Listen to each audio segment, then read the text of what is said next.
it's Ron.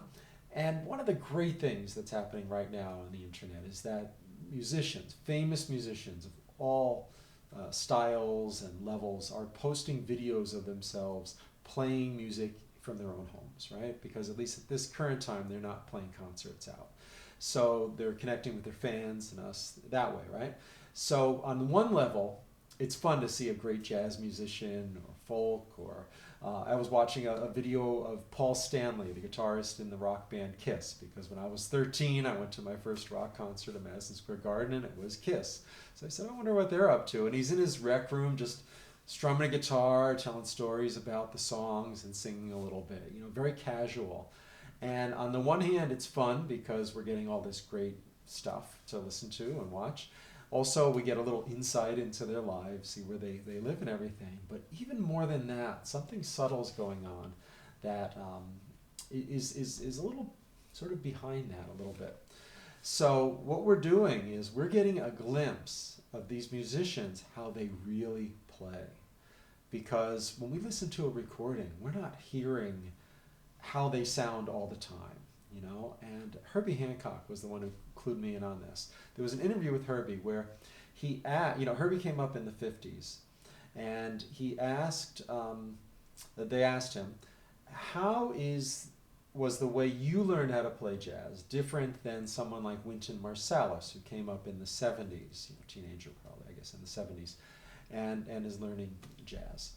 And Herbie's answer surprised me. He said in the 50s, they learned mostly from watching people play live and hearing them live, and some from the recordings.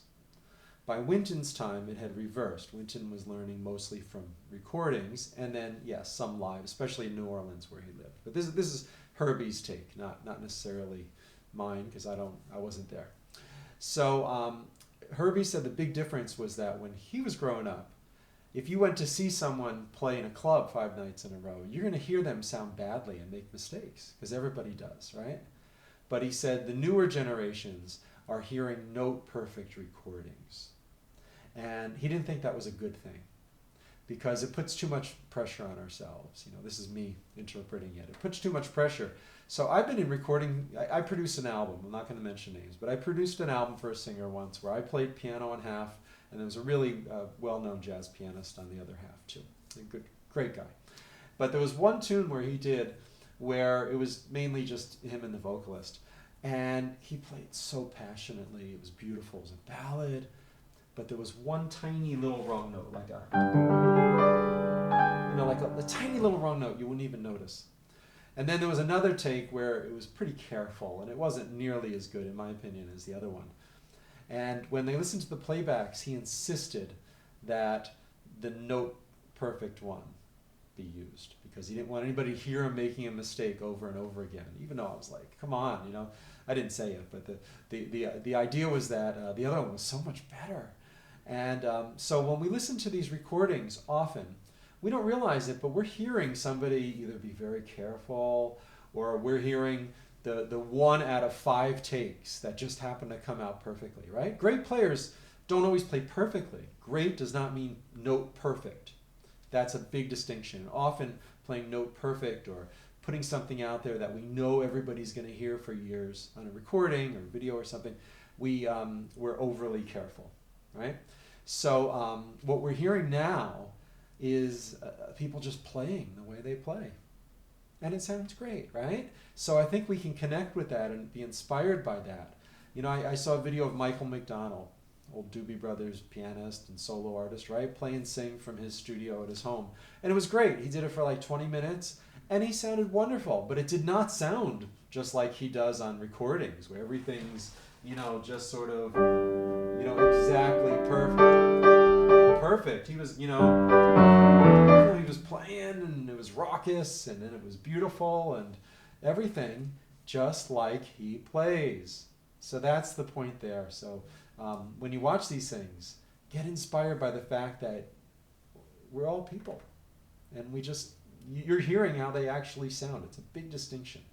So I'm just going to end with a little blues just for fun here. Blues in C. 1, 2, 1, 2,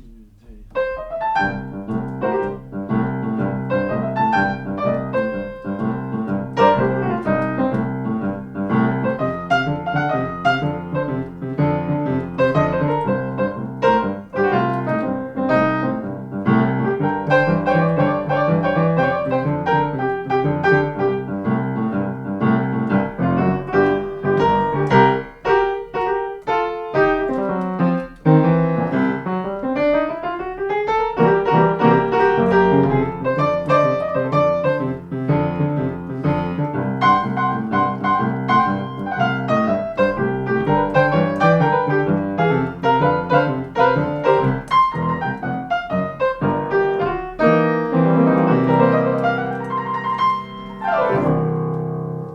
was fun. It was not a perfect ending, and that's how I play. So hope this inspires you as much as it inspires me to think about this concept.